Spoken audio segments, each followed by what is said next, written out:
बच्चों, अध्याय 3 में आपका स्वागत है।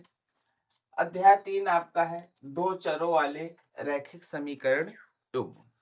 इसको पढ़ने से पहले सबसे पहले हम जान लेते हैं कि समीकरण होता क्या है। तो अंकगणित में जो है 4 संक्रिया हैं। कौन कौन सी हैं? प्लस है, माइनस है और मल्टीप्लाई है और क्या है? डिवाइड। अगर इनसे कोई चर और अचर पद को जोड़ दिया जाता है तो वो क्या हो जाता है? बीजीय व्यंजक हो जाता है। अब इस बीजीय व्यंजक में अगर हम बराबर का चिन्ह भी ले आते हैं, ऐसे बराबर लगा देते हैं, तो बीजीय व्यंजक हमारा क्या बन जाता है? समीकरण बन जाता है। तो हम इसको एक परिभाषा के रूप में व्यवस्थित कर लेते हैं। 4 अंकगणितीय संक्रियाओं, समीकरण हम हेडिंग डाल लेते हैं, समीकरण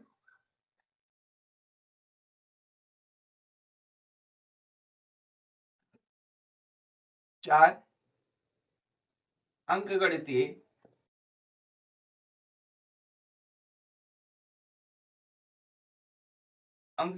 संक्रियाओं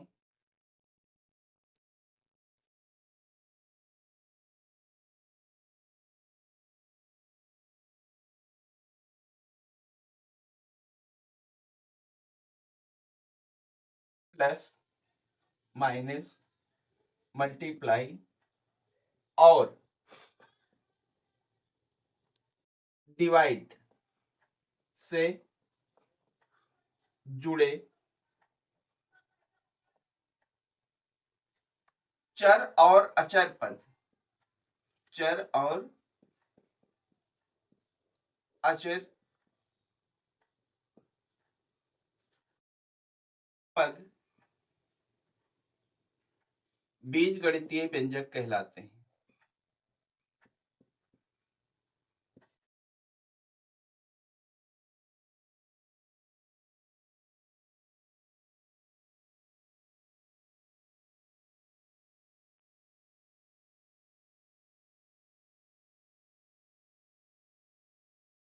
कहलाते हैं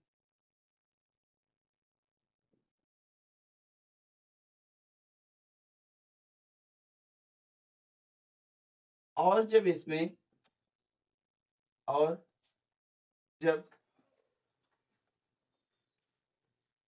इसमें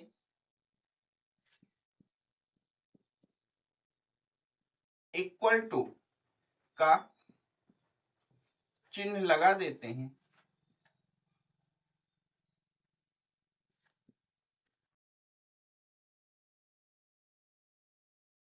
लगा देते हैं, तो बीजगणितीय व्यंजक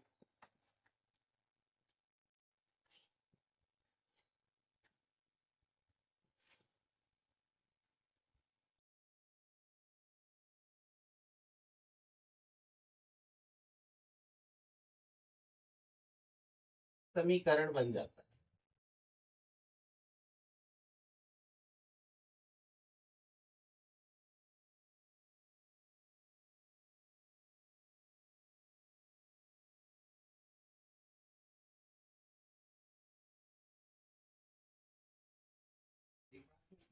चार अंकीय संक्रियाओं प्लस माइनस मल्टीप्लाई और डिवाइड से जुड़े चर और अचर पद बीजगणितीय व्यंजक कहलाते हैं। और जब इसमें बराबर का चिन्ह लगा देते हैं तो बीजगणितीय व्यंजक समीकरण बन जाता है।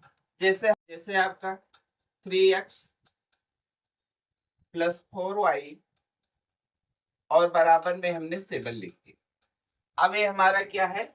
बीजगणितीय समीकरण है। ये हमारे कितने चर में है? 2 चर में है, एक x है और दूसरा हमारा क्या है? y। तो ये हमारे दो चर के जो है रैखिक समीकरण है। अब यहाँ पर आप देखिए चर क्या है? चर आपका x है और क्या है?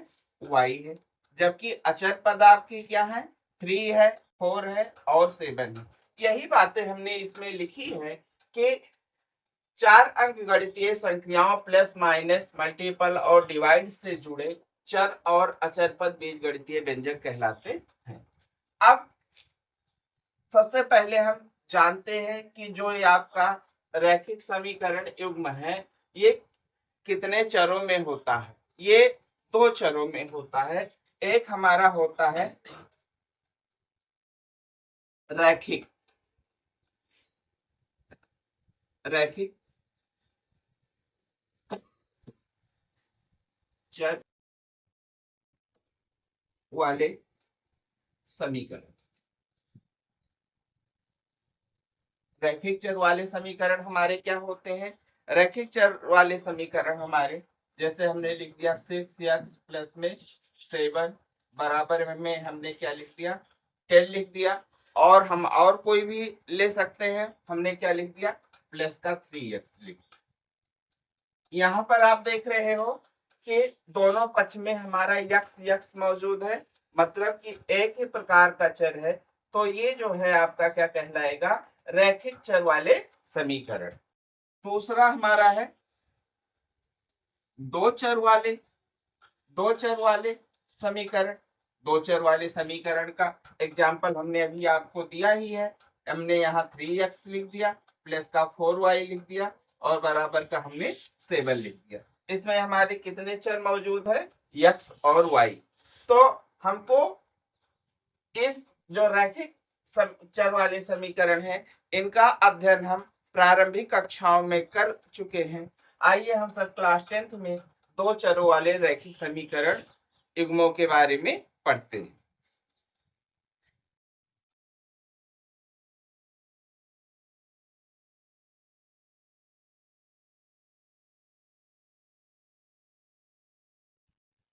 दो चर वाले रैखिक समीकरण युग्मों को पढ़ने से पहले हम ये जानते हैं कि हमारे जो ये समीकरण हैं इनका हल जो है हमारा किस प्रकार होता है। तो हम कोई भी समीकरण लिख लेते हैं। समीकरण हम कोई भी लिखते हैं तो जैसे हमने लिखा 6x प्लस 4y और प्लस का हमने क्या लिख लिया 10। इनका मानक रूप जो होता है वो ax प्लस by। अगर हम इसको क्या कर देते हैं इधर ले आते हैं, मान लीजिए यहाँ पर हमने प्लस 10 लिख के और यहाँ पर हमने जो है 0 लिख दिया, माइनस लगा दो, उधर प्लस में 10 था तो ये हमारा क्या हो जाता है प्लस में c बराबर में 0। ये इसका मानक रूप होता है। इसका हम मानक रूप से क्या कर सकते हैं तुलना कर सकते हैं। तो यहाँ हम देखते हैं ये बराबर हमारा कितना हो जाएगा 6, और b बराबर हमारा कितना हो जाएगा 4 हो जाएगा, और c बराबर हमारा कितना हो जाएगा माइनस का 10 हो जाएगा। यानी हमारा a की जगह पर 6 लिखा हुआ है, b की जगह पर हमारा क्या लिखा हुआ है 4 लिखा हुआ है, और c की जगह पर -10 लिखा हुआ है। इस मानक रूप से हम समीकरण के तुलना करके हम ये ज्ञात कर पाते हैं कि समीकरण के हमारे समीकरण का अद्वितीय हल होगा या अनेक हल होगा या कोई हल नहीं होगा। सबसे पहले हम इन सूत्रों के बारे में अध्ययन कर लेते हैं। तो पहला सूत्र है यदि रेखाएं एक दूसरे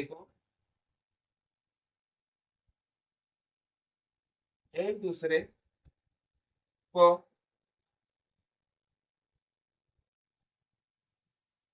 प्रच्छेद करती हैं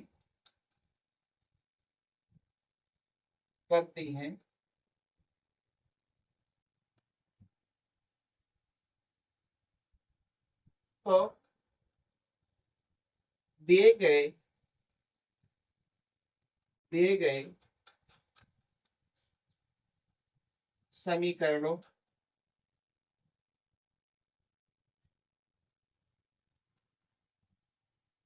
का अद्वितीय हल होता है।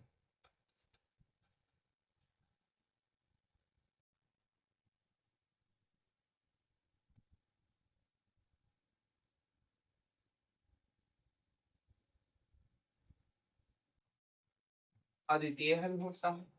इस स्थिति में हमारा सूत्र होता है A1 अपान में A2 not equal to B1 upon में B। आइए हम यहाँ पर जो है एग्जाम्पल लेके समझते हैं कि हमारा जो है किस तरीके से जो है हमारा A1 upon A2 not equal to B1 upon में जो है B2 होता है। हम यहाँ पर जो है समीकरण लिख लेते हैं। उदाहरण में x माइनस 2y बराबर में 0 हमने समीकरण नंबर 1 कर लिया। और दूसरा समीकरण है हमारा 3x प्लस में 4y और बराबर में हमने और माइनस में हमने 20 लिख के और बराबर में हमने 0 कर दिया, समीकरण नंबर 2। अब हम समीकरण 1 और 2 के मानक समीकरण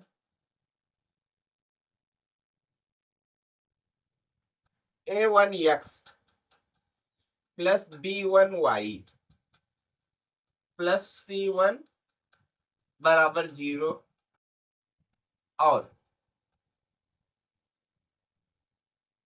A2x plus B2y plus C2 बराबर 0 से तुलना करने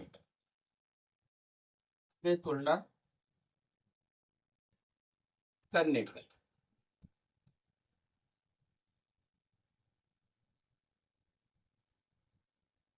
आइए हम सब तुलना कर लेते हैं। सबसे पहले जान लेते हैं यहाँ पर हमने A1 A2 का क्यों नाम लिया, क्योंकि समीकरण 1 को हमने जो है A1 से डिनोट किया है, मतलब A1 B1 और C1, और समीकरण 2 के मानक रूप के लिए हमने A2 B2 और C2 से डिनोट किया है। आइए हम सब यहाँ पर लिख लेते हैं। A1 बराबर हमारा कितना है, इसका गुणांक कितना है x का 1। B1 बराबर हमारा कितना है, माइनस का 2 है। C हमारा है नहीं तो ये किसके बराबर में है, 0। C1 हमारा 0 के बराबर में। समीकरण 2 के लिए देख लेते हैं। A2 बराबर हमारा कितना है, 3। B2 बराबर हमारा कितना है, 4। और C2 बराबर हमारा कितना है, माइनस का 20। आइए हम यहाँ पर लिख लेते हैं फार्मूला। A1 अपान में A2 बराबर B1 अपान में B2 बराबर में C1 अपान में C2। A1 हमारा 1 है, A2 हमारा कितना है, 3 है, B1 हमारा माइनस का 2 है और B2 हमारा कितना है, 4 है, और हमारा C1 कितना है, 0 है, और C2 हमारा कितना है, माइनस का 20। प्रारंभिक स्थिति में हम देखते हैं, अगर इसको काट देते हैं तो 2 एकम 2, 2 दूनी 4 हो जाएगा। ये हमारा क्या हो जाएगा, 1/3 बराबर में माइनस का 1/2 बराबर में हमारा क्या हो जाएगा, 0/-20। हम यहाँ पर देखते हैं कि A1 और A2 आपस में बराबर, A1 अपान A2 बराबर B1 अपान B2 जो है आपस में बराबर नहीं, ये दोनों बराबर नहीं है। तो यहाँ पर जो है, यहाँ पर हमारा A1 upon A2 not equal to B1 upon में B। जैसा कि हमने आपको पहले बताया है, यदि रेखाएं एक दूसरे को प्रच्छेद करती है तो दिए गए समीकरणों का अद्वितीय हल होता है। अद्वितीय हल मतलब एक हल होता है। तो उस स्थिति में हमारा A1 upon A2 not equal to B1 upon B2 होता है। यहाँ पर भी हमारा A1 upon A2 not equal to B1 upon B2 है। अतः इस प्रकार के जो समीकरण होंगे, अगर उसका हम मानक समीकरण से तुलना करते हैं और अगर हमको ऐसा मिल जाता है तो उस समीकरण का केवल एक ही हल होता है, मतलब एक अद्वितीय हल होता है। आइए हम दूसरा जानते हैं। दूसरा बिंदु हमारा क्या है?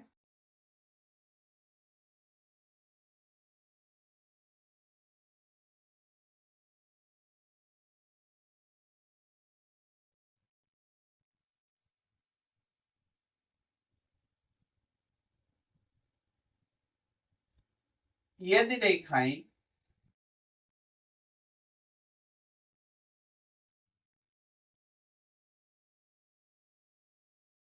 समपाती है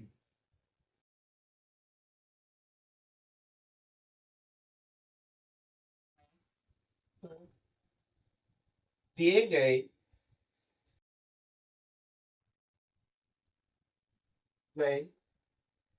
समीकरणों दिए गए समीकरणों के अनेक हल होते हैं। अनेक हल होते। इस स्थिति में क्या होता है? A1/A2 इक्वल टू B1/में B2 इक्वल टू C1/में C2। यानी अगर रेखाएं समपाती हैं तो हमारा जो है A1/A2 बराबर B1/B2 बराबर C1/C2। अब इसको हम आगे जानने से पहले जान लेते हैं कि समपाती रेखाएं क्या होती हैं। समपाती रेखाएं वो होती हैं जो एक दूसरे से, जैसे मान लो हमने कोई रेखा ऐसे खींच दी,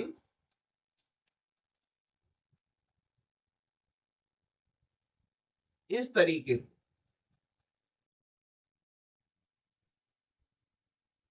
समपाती रेखाएं वो रेखाएं होती हैं जो ठीक एक दूसरे के ऊपर होती हैं, ना तो ये समानांतर होती हैं और ना तो ये लंबवत होती हैं। यहां तक कि इन दोनों रेखाओं में भेद करना जो है मुश्किल हो जाता है। अगर हम इसको L1 मान लेते हैं, इसको हम क्या मान लेते हैं? L2 मान लेते हैं, तो L1 और L2 रेखाएं हमारी क्या है? समपाती रेखाएं हैं। तो हमने समपाती रेखाओं के बारे में जान लिया है। तो आइए हम सब जो है यहाँ पर एग्जाम्पल लेके जो है देखते हैं कि किस प्रकार के समीकरण जो है हमारे, किस प्रकार के समीकरणों का हमारा अनेक हल होता है। यहाँ पर हम उदाहरण के रूप में ले लेते हैं। पहला समीकरण हम ले लेते हैं 2x प्लस 3y माइनस का 10, समीकरण नंबर 1। यहां पर हमने लिख लिया 4x प्लस 6y माइनस का 20, समीकरण नंबर 2। जैसा कि हमने आपको बताया कि समीकरण 1 और 2 का जो है मानक रूप से पहले तुलना की जाती है।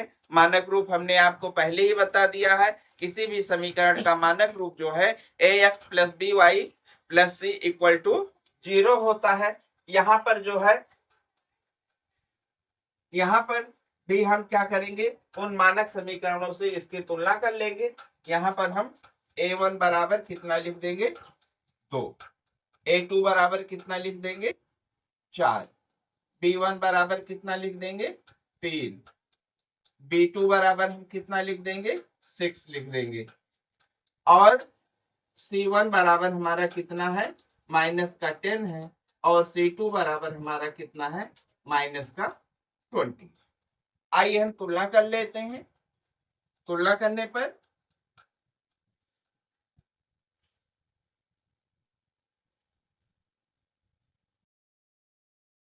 A1/A2 इक्वल टू B1/में B2 इक्वल टू C1/में C2।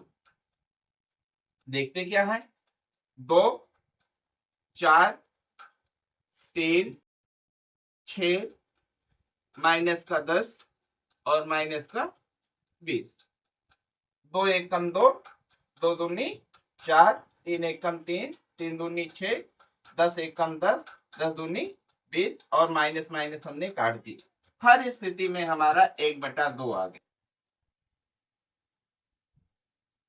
यानी कि अगर हमारा A1 upon A2 equal to B1 upon B2 equal to C1 upon C2 होगा, तो यहाँ पर रेखाएं संपाती होंगी और दिए गए समीकरणों के अनेक हल होंगे। आइए अब इसके बाद में हम तीसरे नियम के बारे में जानते हैं।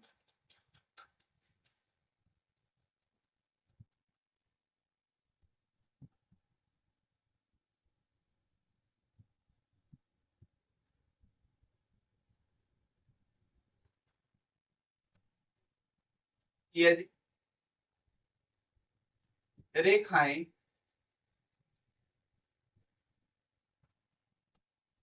एक दूसरे के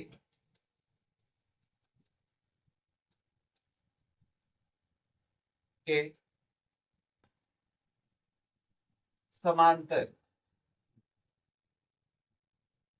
होती हैं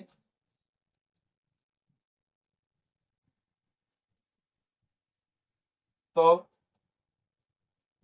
दिए गए समीकरणों का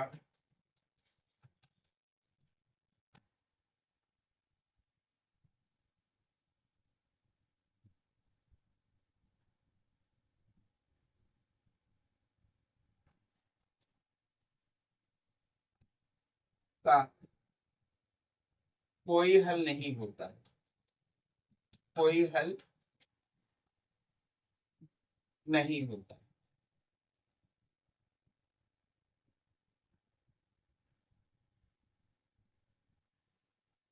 इसके लिए क्या होता है, A1 अपान में A2 equal to B1 upon में B2 और C1 अपान में C2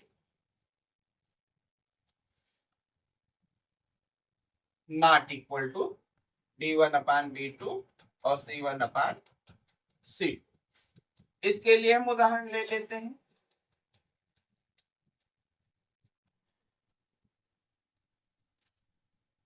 पहला समीकरण बना लेते हैं, 4x प्लस का हमने क्या लिख दिया 6y और माइनस का हमने 5 ले लिया, बराबर में 0 लगा के समीकरण नंबर 1 बना। दूसरी स्थिति में हमने क्या कर लिया, 8x लिख दिया प्लस का 12y लिख दिया और यहाँ पर हमने जो है माइनस का 6 लिख दिया, बराबर का हमने 0 लगा दिया, समीकरण नंबर 2 हो गया। इन समीकरणों के मानक समीकरण से इसकी तुलना की गई तो A1 बराबर में हमारा कितना हो गया 4, A2 बराबर में हमारा कितना हो गया 8, B1 बराबर कितना हो गया 6, B2 बराबर में हमारा क्या हो गया 12, C1 बराबर में हमारा कितना हो गया माइनस का 5 और C2 बराबर में हमारा क्या हो गया माइनस का 6। इनकी हम तुलना करते हैं तो A1 अपान में A2 बराबर में B1 अपान में B2 बराबर में C1 अपान में C2। मान रखते हैं यहाँ 4 हो गया, यहाँ क्या हो गया 8 हो गया और यहाँ पर हमारा कितना हो गया 6 हो गया और क्या हो गया 12 हो गया और यहाँ पर हमारा माइनस का 5 हो गया और फिर क्या हो गया माइनस का 6 हो गया। इसको काट दिया, 4 एकम 4, 4 दूनी 8, 6 एकम 6, 6 दूनी 12 और ये हमारा आपस में नहीं कटेगा तो 1/2 बराबर में 1/2 बराबर में माइनस का, अगर हम माइनस माइनस का चिन्ह यहाँ पर काट देते हैं तो हमारा क्या बचेगा 5/6। तो लिख देंगे यहाँ A1 upon A2 equal to B1 upon B2 लेकिन C1 upon B2 not equal to C1 upon C2। अतः रेखाएं क्या है समांतर हैं और दिए गए समीकरण का कोई हल नहीं है। इसके बाद में हम दिए गए समीकरणों को हम हल करेंगे।